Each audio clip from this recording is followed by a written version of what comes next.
All right, how's everybody doing? Welcome to Friday. It is Friday in Chicago. It looks nice outside, but I know there's a cold wind. So hopefully everybody gets out, stays away from each other, uses hand sanitizer, all that fun stuff here.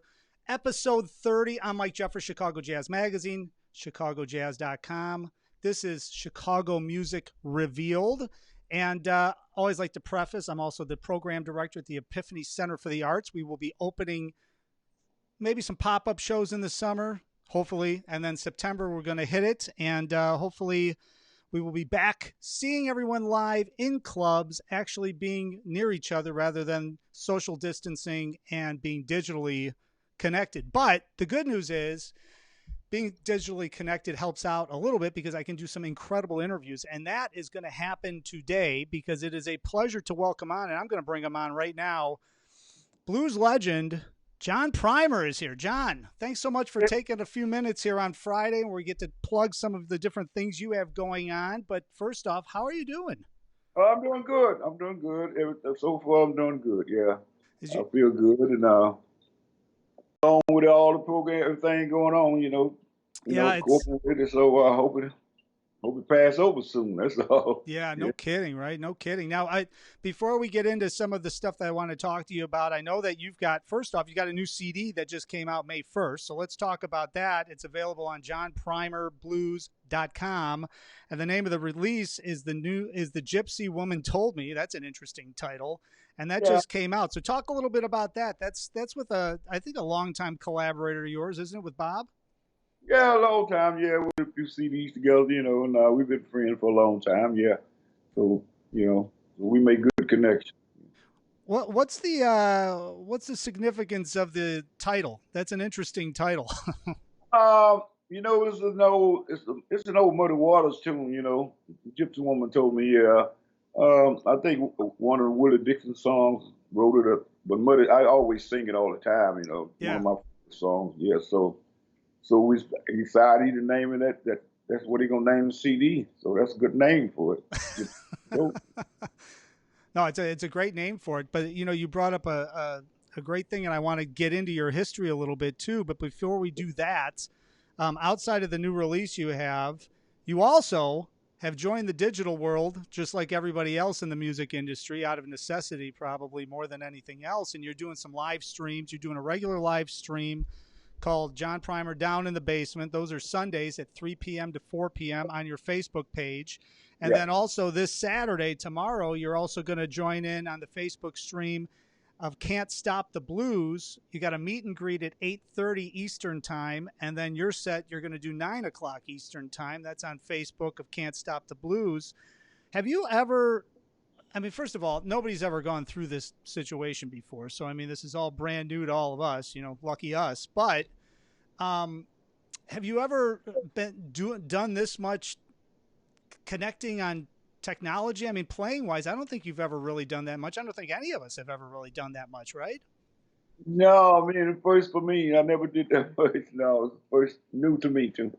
It's all new stuff, yeah. And so it's going over good, and I like the way it's going. So it's all new to me. So Yeah. I just try to go along with it and get it right. You know what I'm curious too, because I mean, you've played with such legends. You're a legend as well. I mean, you played with Muddy, you played with Willie Dixon, you played with, I mean, the list goes on and on and on. Plus your own stuff, your two-time Grammy Award winner. But I know your bread and butter is going out, playing festivals, playing clubs, being in front of people, feeding off that live energy from the audience. What is it like? I mean, how do you prepare yourself when you sit down to play? Because, I mean, you're of that stature when you play with intensity. I mean, it's not like you can't phone what it is that you do. You don't just phone in. So when you're in the basement by yourself or you're doing a live stream, how do you find that energy to get up to that level? Or is it just different? You're just thinking of it differently. Um, you know, uh, when I play music, I have a great energy with all my music. I don't care if I'm playing with a band or just with me. I play the same way, same feeling. I keep the same feeling. Got everything you got to do it with a feeling. So I just keep that energy going. And the music guitar. When I put a guitar in my hand, it makes me feel good, and I just use my energy. I ain't need a slowing around and dragging it, with energy, feeling. Got to get people feeling. If I don't feel it, they don't feel it. That's So right. I make myself feel it so people can feel the way I feel. Yeah. I always am curious because I talk to a lot of different musicians, but when I talk to a musician such as yourself, who's like so accomplished and world renowned and everything, I'm always curious as a musician, talking to a musician, and I think this is good for fans and casual music fans to know too. But, Mhm. when you were first coming up, what was that point, or did somebody ever tell you, or something? I mean, to be able to play with a certain amount of intensity and feeling and energy and all that stuff, it doesn't just happen. I mean, you can't just pick up a guitar and say, hey, great, I think I'm going to learn how to play guitar, and then you have it. I mean, it's got to build and you've got to get better at it and all that stuff. Was there a point in your career where, right when you were first starting out, that you were like, all of a sudden you were like, okay, this is now I know what it's like to play at this kind of level, this kind of an intensity level every single night and be able to bring it every single night? Yeah. What you got to do, you can't be nervous. You got to just have confidence in yourself. If you don't have no confidence in yourself, what you're doing, faith, then it ain't gonna work. But I got a lot of faith in what I do, and what I do, I know what I'm doing, and I do it with like I say, with a feeling, and it's just the way I was brought up. If I'm gonna do something, do it, and don't stop until you finish, and do it with all your best of your knowledge that you can do it, and that way you can get across to people and give them that feeling about it. It's very important to be that way, because if you don't be that way, you got to be the same way all the time. Just don't do it tonight and tomorrow you do it different. You do different stuff, but have the same feeling, man. So that's the way I was brought up, with all that kind of stuff, playing music. When I learned all by myself and at home and back then.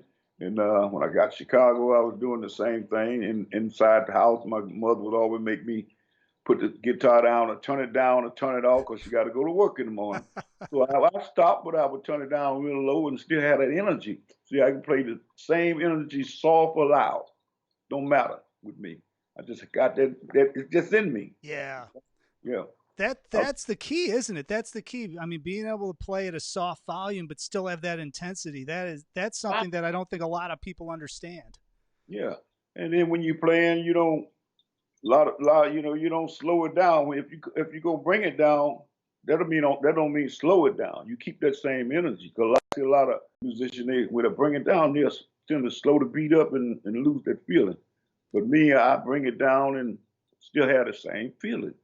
Yeah, you Yeah. got to keep that punch to it. Yeah. Who were some of the people? So when you were coming up, I mean, obviously you were started at a young age, but I mean, when you were coming up, especially in the blues, I'm always curious because I mean, who were you listening to? I mean, what were some of your influences before you got, started even playing live or playing professionally? I mean, who were some of those guitar players you were listening to and trying to copy? Well, my number one was the man that I had a pleasure playing with. Muddy was I used to listen to him a lot. But I listened to all music back then, and I listened to Howlin' Wolf, Jimmy Reed, Muddy Water, um, Lightning Hockton, anything was made back in the 40s and 50s. I would listen to all that stuff because I was born around that time, and I was there when it was all creating. Yeah. See, people was creating all that music, and it was good stuff. And I just listened to all music. It wasn't only blues. I listened to rock and roll or whatever came out, country and western. It was all good to me. I got that same feeling from it. So I was just me way I did things, yeah. That's one of those things that I'm always interested because I mean, obviously, and you and I know a lot of the same musicians, and even when you're talking to different musicians, no matter what genre, you're known as a blues man, but I mean, that's not the only music you ever listen to, and not the only music you ever listen to. So I'm always curious to hear that because I don't think anybody would say, "Oh, well, John Primer's probably listening to Johnny Cash or somebody," and I can't imagine, and vice versa. Johnny Cash is listening to Mighty Waters or John Primer. I mean, that whole crossover. But that to me, all those genres mixing together is your influence, and that helps you create your own voice, isn't it? Yeah, speak my own voice. I learned to be learn what the other musician does, but don't be like you can't be them. You learn what they do, and you use your own Yeah. feeling. I was told that by old guitar players and things, that hey, you can't be BB King, you can't be Muddy Water, but learn what they do and learn what I play. This guy that played with Muddy said, learn what I play because I'm not gonna be around all life time. So you learn what I play, but you can't be me. You're right, Sammy Law, that was his name. He played with Muddy Water 15 years. But Mm-hmm. all Louis Miles, Dave Miles, Four Ace, all them guys, I learned from those guys for 7 years at Teresa's Lounge. You know, yeah, I learned from them. Junior Wells, all them guys. I learned. Junior taught me a lot how to be, uh, how to treat musician. Always be great to your musician. Be good to them and treat them fair. Yeah. He said you can't make all the money. You got to give them some money too. Keep them happy. That's the main thing. Keep the musician happy. That's what I do. Yeah. Well, that brings up a great point because I was gonna ask you because I know that you played at Teresa's, but I was listening to a documentary, a little 8-minute promo thing that Lisa, your wife, sent over to me, and I've seen it before, but I caught this part. You went to Teresa's. You were actually subbing for somebody, right? When you walked up to play with Junior Wells, you were subbing for somebody that night, and then you ended up playing with him for years and years. Yeah. He didn't even know you were coming, did he? No, he didn't even know it. It was this guitar player. After that, he went on to play with Willie Dixon. His name was John Watkins, which he played with Willie Dixon for a long time. He got his own thing, but he was the one that gave me the gig down there. And so when I got down there that Monday to play, and I told Junior, hey Junior, John Watkins told me to come down here and play in his place. And Junior had heard me, I guess, yeah, when he at the Peyton Place where I met John at. But Junior which was the manager there. So when I told him that, he looked at me and said, well, I don't care. That's all he said. And I played for 7 years. He put me in charge of everything. Could Yeah. you imagine? Could you imagine now you're like standing on the bandstand and somebody subs out of your gig and doesn't tell you what's going on, and all of a sudden some guy just shows up and says he's playing with you that night? I mean, you'd be probably like, "What are you talking about?" But back then, that's kind of how it went, right? Yeah, then I went and I could hear him. I could hear Sammy Law, the guitar player. I hear him whistling in the background. Yeah, that guy, he's a bad guy. He played lead and rhythm and all that stuff at the same time playing. You sound like 2 or 3 guitar players at one time. Yeah, I could hear you. So Yeah. talk a little bit to me because I think it's interesting. I know you went on, you played with Muddy Waters for years and Willie Dixon, and then you play your own stuff. But I'm always interested, before we talk about your own stuff, when you're playing as a sideman, you're joining a legend, right? You're joining these legendary bands. You got to Mhm. come in. I mean, they're selling out places. It's packed. You're getting onto the gig. You're walking onto the gig. What was your preparation like? I mean, how did you go about? Because I can't imagine Muddy Waters. Maybe I'm completely wrong, but I can't imagine these guys like came out with hardcore set lists all the time and handed you this is what we're doing. So you probably had to learn a lot of tunes to be ready for anything on stage. What was the process that you went through to learn that repertoire to be able to walk in and play with somebody that's so established? You know why? Because that's what I did. All when I was learning guitar, I studied everybody's music, all the blues guys. And so when I got with Muddy Band, I knew all this stuff anyway because that's what I grew up on. And at home, that's all I practiced on. I was sitting on the porch in Chicago, and that's how I learned. I learned all this stuff. Willie Dixon, his stuff that's just blues, simple blues. And Mm-hmm. so I knew all of it. When I get with them guys, I already knew it. So, because Muddy, he told Willie Dixon that 1979 when we went to Mexico, we come back, and he said, "Who the young man?" He asked him down there, "Who the young man playing that guitar with you, Willie?" He said, "That's John Primer. He work at Teresa." He said, "That man know my music. I was already playing it." Yeah, yeah. Well, that's a compliment and a half, right, from Muddy Waters, man. Oh man.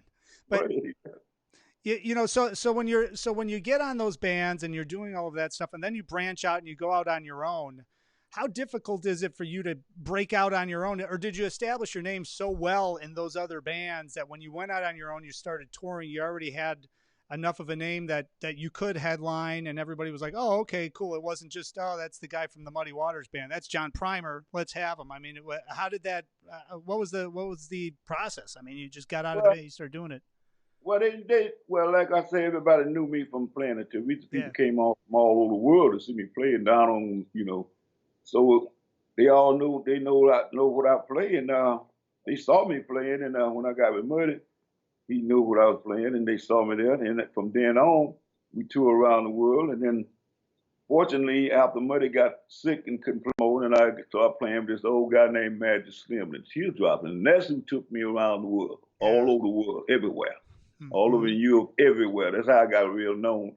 And I was making my own way too, because while I was playing with a Magic Slim band, I was doing my own thing. When he wasn't at the checkerboard lounge, we be playing, the band be playing. So that's how I got established, you know. I was making way for myself. Yeah. Slim made me play, when he did his LP, he made me do 2 songs on there, on his CD. And that's what got me started. No. Was the LP then, yeah. So he must have been a real generous person too. I mean, if he's telling you and pushing you to do your own thing, and you're working for him still too. I mean, it's kind of a rare thing, isn't it? I mean, because to have somebody really push you, he must have seen the talent and knew who you were, and really loved the fact of what you were doing, and wanted to get it out there under your own name. Then. Yeah. Well, I guess such a guy, intelligent, a nice guy to everybody. I wasn't hard to work with, you know, and I never gave nobody no hard time. I always, you know, show up, and I wasn't showing up drunk or high, nothing like that. You know, I never been an alcoholic drinker, you know, smoke cigarettes and stuff. So I never was drunk. I was always together. I kept myself together. And when I got with the band, I was the lead guitar player in Muddy's band. And I was like the rhythm guitar with Magic Slim, but he always gave me a chance to open up 3 songs before he come up. Yeah. So every show we did all over the world. So he was pushing me. Yeah. Oh, that's incredible. So let's talk a little bit now. You've got your Live in the Basement, Down in the Basement, Sunday at 3 to 4 p.m.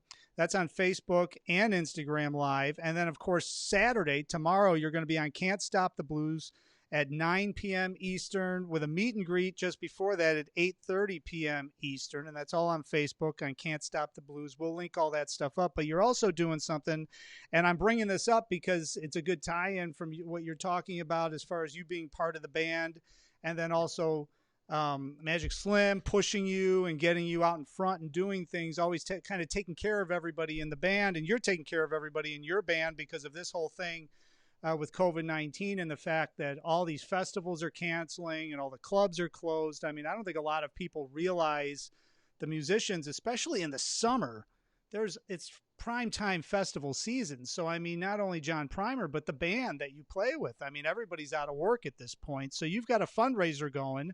So if everybody goes over to Facebook.com/John.Primer.378. That's his personal Facebook page where they've got a fundraiser going. They're trying to raise $15,000. They're getting close.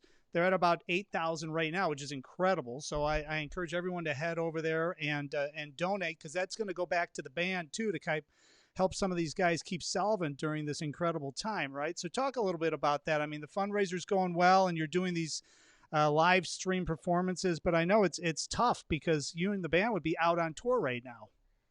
That's right. We would be out on tour, and these guys, they're at home. They got to pay rent. They got to pay their light bill, gas bill, and all that stuff, about food.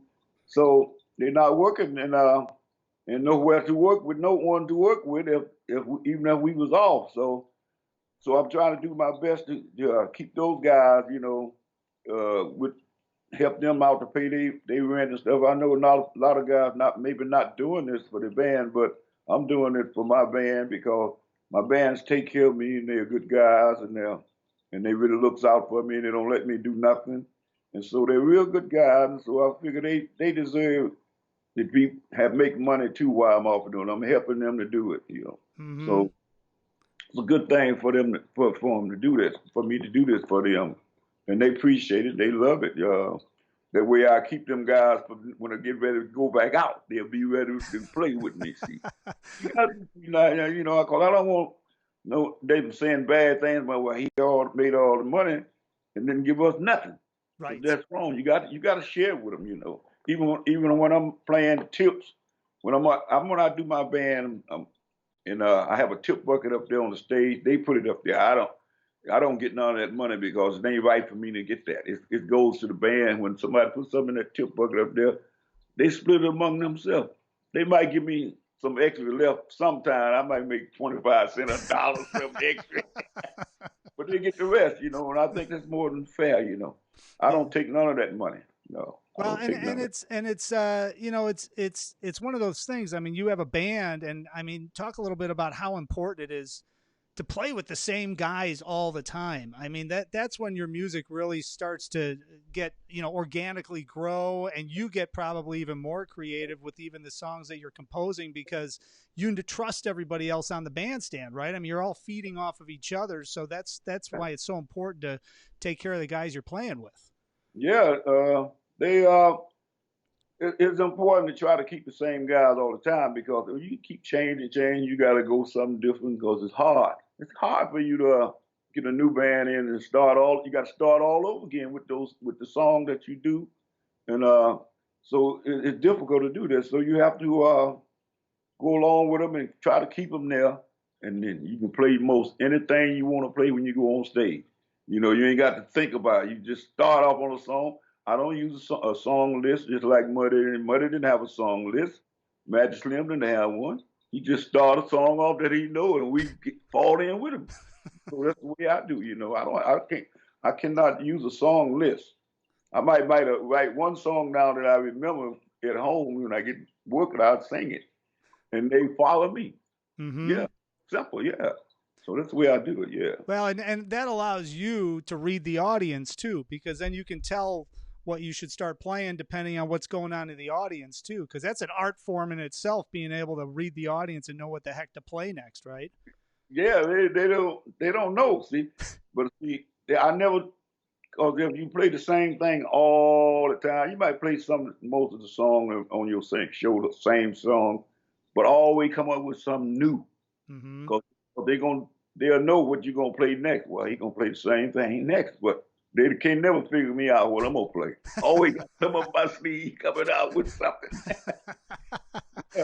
Now, Really before I let you go, I want to make sure everybody goes over to johnprimerblues.com, and of course they can pick up the new release, The Gypsy Yeah. Woman Told Me, but also all of your merchandise is up there. And I know that you just set up a brand new store, a brand new merchandise store. We're going to link all that stuff up so people can get great gifts, right? There's great John Primer gifts available there at johnprimerblues.com. So they should check all of that stuff out. And of course, they can see you live on Sunday on your Facebook page, 3 p.m. to 4 p.m. playing live. And then also tomorrow night, Can't Stop the Blues, 9 p.m. Eastern, and meet and greet at 8:30 p.m. Now, before I let you go, I know I mentioned this to you before we came on live. I'm a history buff. I love Chicago history in general, and I know that you used to go down to Maxwell Street and play on Maxwell Street. And when you go to Maxwell Street now, it's like nothing even close. No, it's like, no, give me a break. So what was that like? Because that was one of the first spots when you came to Chicago, isn't it, that you went down to, was Maxwell Street? Was Maxwell Street, because the reason why I went down there, because you could buy those or whatever you want to cheap, them good Maxwell Street polish slices and everything you wanted, you could find it down there. So you could find me down there every Sunday. I don't care. For years, I went to every Sunday. I get down there and go down. Somebody asks me, "Where's John Prime at? Where's John at?" They say, "Well, if you want to find him, go down on Maxwell Street." That's where he is. Every Sunday, I would be down there. If I'm not playing, I used to be down there just walking around. I used to play with this guy down there every Sunday called Pat Russian. He was like the king of the Maxwell Street. Really? His family, and my band called the Maintainers. We used to go down there. He picked us up, and we used to play with him down there all the time. Yeah. Wow. So it was so much fun. You can make $40, $50, $40, and most we ever made a piece, But it was a good place to go, and I was so sorry when they got rid of it. They should have just rehabilitated and kept it going, man. I agree. It was a history, yeah. I agree. Yeah. I agree. And I mean, everybody was down there, right? I mean, you walk down the street, you'd see everybody down there. Everybody, all the musicians, a lot of them got their start down there. All these old musicians, they all was down there jamming. I saw a bunch of them down there, a lot of them down there every Sunday. Yeah. Unbelievable. And I went out not to play most times, just to look, to hear the music. Just to hear the music, yeah. It used to be a big hang, right? I mean, it was just like everybody was there. Yeah. All right, so let's tell everybody they got to go over to the Facebook page, john.primer.378. You got it right there. Go fund my band. There it is. Yeah. And head over to that Facebook page. They're getting close to 15,000. He's raised already almost $8,000, which is incredible because it's only been up a short period of time. So let's get it up to 15,000. Of course, check John out on Sunday, on Saturday, and his brand new release and all of the merchandise at johnprimerblues.com. John, thanks so much for taking a few minutes today. Hopefully you stay safe, you stay healthy, relax, and we'll see you actually live and in person at some point rather than digitally, hopefully sooner rather than later. Okay, man, and I thank you too so much, man, for putting up this time with me, and be safe, and this goes out to everyone all around the world. Be safe and stay at home, and so we can get on back out there and play some more music. That's right. So I miss seeing all my fans and all the people. Yeah. Yeah, and we miss seeing you too. Trust us. So, Right. all right, Yeah. thanks, John. We'll talk to you soon. Thank you so much. All right now. Have a blessed day. You too. All right now. All right, John Primer, man. You know, I could have talked to him probably for 2 hours. I was trying to limit the amount of questions I was going to ask because, I mean, the history he has is incredible. The stories he could tell is incredible. I thought we heard some pretty good information. I was trying to steer around things to kind of get some of that stuff that I find interesting because, you know, I mean, he's played with everybody, man. Muddy, Willie Dixon.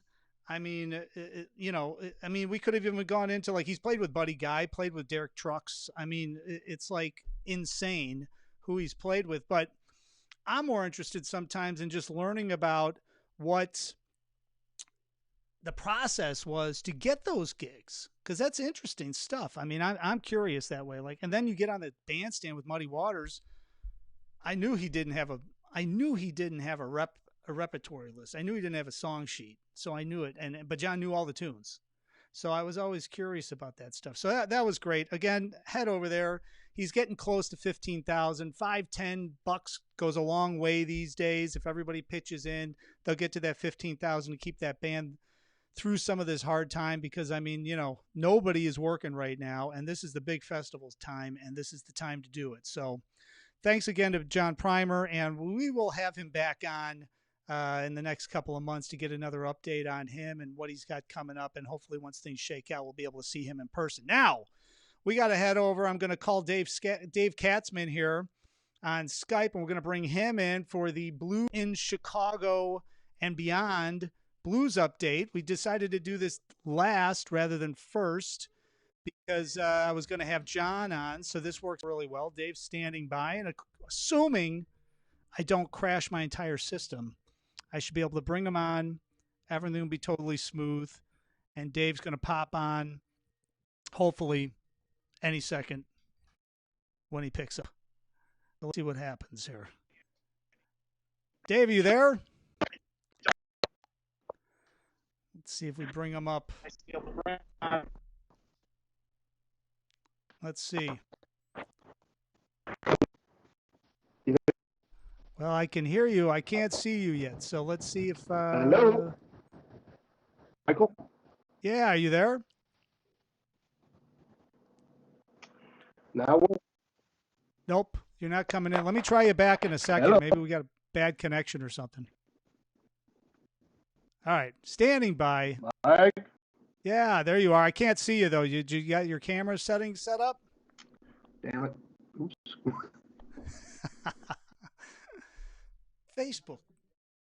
Facebook Live. You can hear me okay, right? Getting dangerously close, folks. So, what's everybody doing this weekend? Hit me up. I should tell you while we're trying to connect here with Dave. Hit me up. Leave us a comment. Like this page if you can. I'm moving everything over now. We're doing it from Chicago Music Revealed on the Facebook page now. So let me try to reestablish with Dave. Let's see what's happening.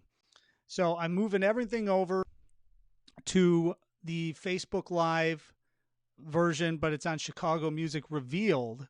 So that's where I'm doing all of the Facebook feed from. It's still cross-posting. We're still on Chicago Jazz Magazine. So everybody that's watching us over there, head over and like Chicago Music Revealed on Facebook. That's where I'm going to be doing everything from, be pushing it out. I've got a whole lot of guests next week, which should be really cool. We've got a a DJ coming back in. We've got somebody that runs a independent music magazine coming on next week, so that should be fun. And a whole lot more to. We've got a couple of national jazz and Latin artists coming on next week, so we're branching out. Also, I might have to change the time of the show next week on one day because we're going to be doing drone fly through over at the Epiphany Center for the Arts, which is going to be fun. There he is. I see some there. Hang on a second. Let me bring you up. I can sort of hear you have ear, but you got cooking. Hey, he's got his Manny's Deli shirt on. All right, hang on a second here. Let me bring you back around. Oh, there you are. All right, I got you. Talk a little bit. I think so. Let me that one. Wait a minute. Whoa, there's too many of me now. Okay. All right, I can hear you. How's that? Muffled. Would you? Yeah, there we go. That's better. There we go. That sounds good. All right, that sounds great actually. That sounds perfect. All right. How are you, man? How are you doing? I am hanging in there. It was a very long week, and we are at Friday and cranking along here. Just talked to John Primer, great, obviously legend. You've played with him many a time, and you've known him for years, so that whole thing. But we had a good discussion. I mean, you probably checked it out on the computer. So now we've got the Blues in Chicago and Beyond update for this week.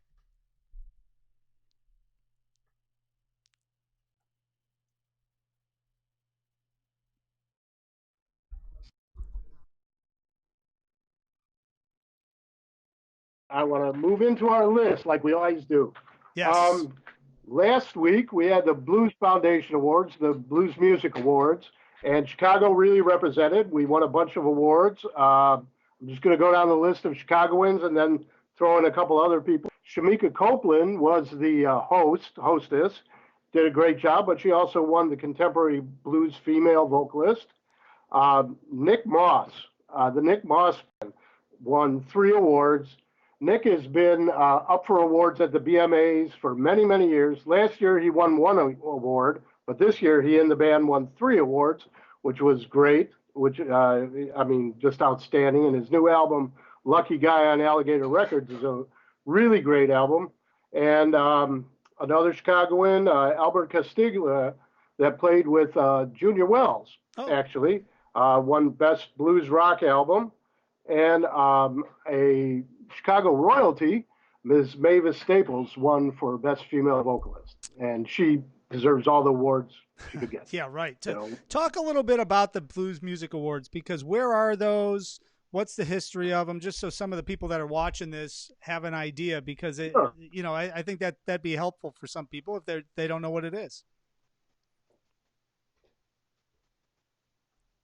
Well, that's a good question. The Blues Music Awards are basically the Grammys of blues. It's where the whole blues community gets together, and it's open voting. You have to be a member of the Blues Foundation to vote, but it's a real, for awards function, and it is really honest because it's the people's choice. And it's been, I don't know how many years it's been going, but this year they did it virtually.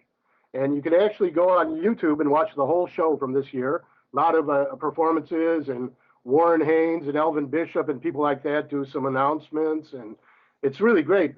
When it happens in Memphis every year in May, first week or 2 of May. And it's kind of like the blues gathering of the year. We all go down there and see people we haven't seen since the year before, and hang out, jam a lot. It's really, really a special thing. And the Blues Foundation also runs the Blues History Museum. And that's something that everybody should check out if they're ever down that way. And I suggest that anyone who's interested to the YouTube and pull up the virtual Blues Music Awards 2020.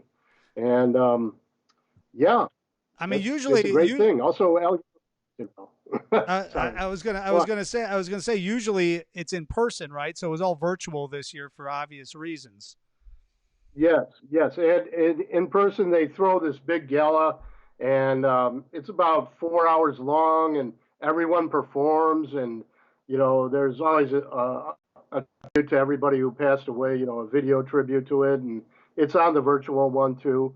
That's always a bittersweet moment, but it is in person. It's a great show, amazing production, a lot of fun, and you get a good taste for it if you go on the YouTube and see this one from this year. So Bobby Cool. Rush also won.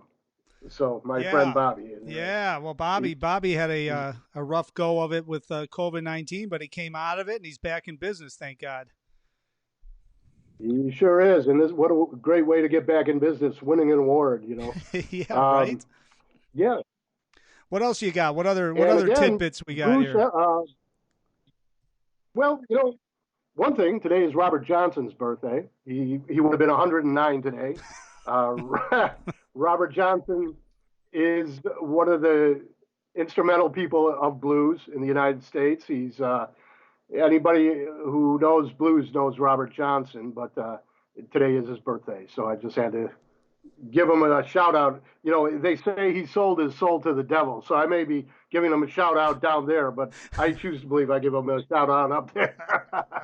But yeah, that's that.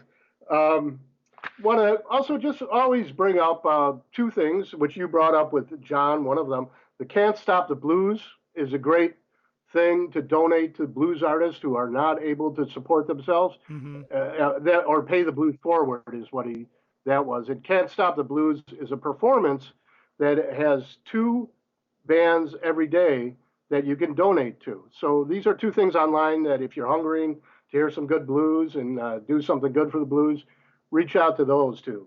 It's really good. Yeah. Can't Stop the Blues and Pay the Blues Forward. Oh, that's great. Two very good things. Which brings me to a little more serious subject, and this virus, the COVID, has really taken its toll on so many industries and so many industries that are attached to those industries. And I'll give the government a little bit of credit. They're trying to help small businesses, and they're trying to help, I'm not going to get into it, talking about the government, please. Not a good idea. We're talking about music. Yeah, I have way too much to say about that. But there is two groups that are establishing a way to make the government aware of the struggles of the music industry, one of them being the National Independent Venue Association. Now, this group of people, this has been organized literally for 27 days. It came out of the reality that all the independent venues, all the small to medium venues in the country are in dire straits. Anything from a small blues and jazz club that holds 30 people to maybe like a Metro here in Chicago that holds 3,500 people, or an Aragon that holds 5,000 people. The fact is that all the major touring acts have canceled till 2021. All the medium acts and all the smaller acts, which a lot of jazz and blues is, just are not working, and they have no income whatsoever. But the venues also don't have any income. And the fact is that online you have a lot of musicians of all genres playing and taking donations, and John's raising some money for his band and things, and that's really good. But we all got to kind of look past that, because the truth is, when we're able to get back into public, all the musicians can go back to work. A lot of the venues, unless they get help, will not be there for them to play. And that's a real spring thing. I mean, when you think about a venue and you think about all the things around it, like the gas station on the corner, the convenience store across the street from the venue, the Uber and drivers and Lyft drivers that take people to the show, all of it, it's a domino effect. And it's so affecting us. But NIVA, along with a bunch of other groups, and one group that is out of Chicago called the Chicago Independent Venue League, which is our version of NIVA, who is now working with NEVA, are writing a general letter to the Congress. And if I can do anything, I'm asking everybody who sees this to get online and look up the National Independent Venue Association and just sign the letter. It doesn't cost a dime or anything, but in the business we're in, it doesn't run like a grocery store or a clothing store. People work for tips. Musicians work on the road and deal with ticket sales, as to how their income is formed, the revenue chain. It's just, it's a hard one. And we've got to help out the venues. That's really all I can say. What do you think, Mike? Well, I mean, you're preaching to the choir, obviously. We've talked offline about it, but I've talked to a lot of people over the past 30 episodes of this that, a lot of people have to think about this because it's not so much as, yes, the musicians are not working, the staff and the venues are not working, but like a lot of these clubs, a lot of these venues, but most of them don't even own their own property. So they have leases, they have mortgages, they're renting all of their backline equipment, meaning not even the stage equipment, just the catering stuff, the in-house kitchen stuff. Everything's contingent upon getting people through the door and getting as many people through the door as possible on each night and selling alcohol and selling tickets and selling all of these other things. So, the venue associations, and I know I've been reached out to by Civil, which is the Chicago Independent Venue League, about getting involved with them, which absolutely that's going to happen. But, and we know a lot of these guys. We know a lot of these venues. And I've worked for 20 years in the jazz world in Chicago, so I know a lot of them, and I know a lot of the blues venues. And it's not fantasy to think that half to 3/4 of these venues, if this continues on, which is probably what's going to happen, are going to have a real tough time reopening. And that's going to be a big loss to the arts community throughout the entire country, let alone to Chicago. So it's important that people go on, sign their name to that list, and make their name known. So because, as they always say, I mean, stronger in numbers. And if you don't put, if there's millions of signatures coming at Congress, all of a sudden people start going, whoa, wait a minute, we got to figure out some funding for this, because otherwise the entire arts community is going to crash. Absolutely. I mean, there was a statement, if you go to the page, there's statements from venues talking about their situation. One raised the point that they were not prepared, but they were kind of able to deal with a 3 to 4 month delay on opening. But the reality of it, with the multiple stage openings to public, 5 stage in Illinois, 5 stage in Chicago, what was 3 or 4 months is now turning into 10 to 18 months for a venue. And like you say, a lot of them are renting their spaces, not to mention their crews that they have to keep on. It's just, there's so many layers to putting on a show that everyone has to look at the whole picture. It's a time to support the whole picture. And this is easy to support. All you have to do is do a signature. So I really hope that everyone who hears this will go to the NEVA, National Independent Venue Association page, and sign their name. That's all it takes. Yeah, yeah. We'll link all that stuff up in the description, and then also on Instagram TV and everything. We'll put all of that stuff on the Instagram and everything else, and push everybody over there. And of course on Chicago Music Revealed and ChicagoJazz.com, we'll have everything up there. But yeah, it's essentially important, and I know that we'll stay on top of this situation and keep giving people updates as things change. And you're right, because the phase opening, phase 4 is 50 and below. That's the phase 4 opening is 50 people and under, right, for a venue. So just think about that. And then phase 5 is when everything's open, and essentially there's got to be a vaccine or some sort of standard for treatment that is, making things very simple to get treated. And I don't see that coming for a year at least. So you're right. We've got to keep an eye on this and make sure we can get all these venues somehow supplemented through the federal government in order to stay open. Because this isn't like somebody made a bad business deal. This is completely a different situation. So, all right. Well, I mean, I've got some other stuff about yeah. festivals too, and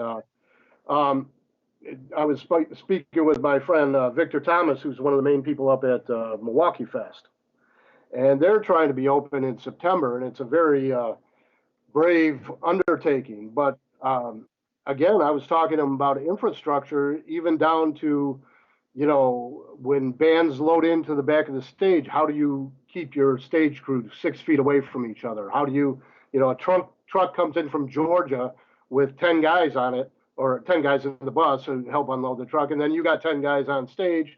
Here you got interstate mingling of germs, you know. That's just on stage. Yep. What about the audience? You know, you've got a 3,000 seat auditorium. Do you put every one 3 seats apart, or what do you do? And then what do you do with the bathrooms? You need a guy in there cleaning it the whole time the venue's open. There has to be, you know, guys wiping down the bathroom all the time. These are costs. There's also a new machine called a Tauri, and it looks like an iPad, and it mounts on a stand, and you walk up to it, and it reads your temperature.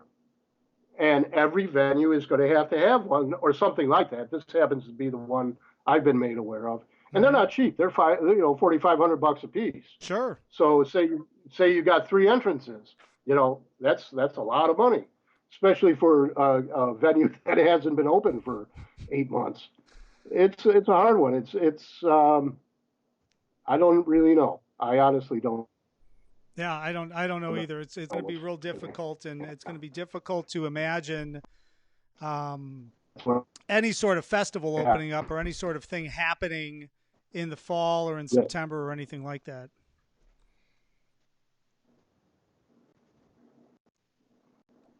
Yeah. You know. All right. Hey, I honestly don't see it happening this year. No, I don't either. All right. We're starting to lose your connectivity. I don't know why, but we're starting to lose you. So, but this was a good blues. So blues in Chicago and beyond. Of course, if anybody has any info that Dave needs to know about, leave a comment, send us a message, hit him up on Facebook, Dave Katzman, and or Straight Arrow Info. Straight Arrow Info is good too. Yes. Gmail. Yes.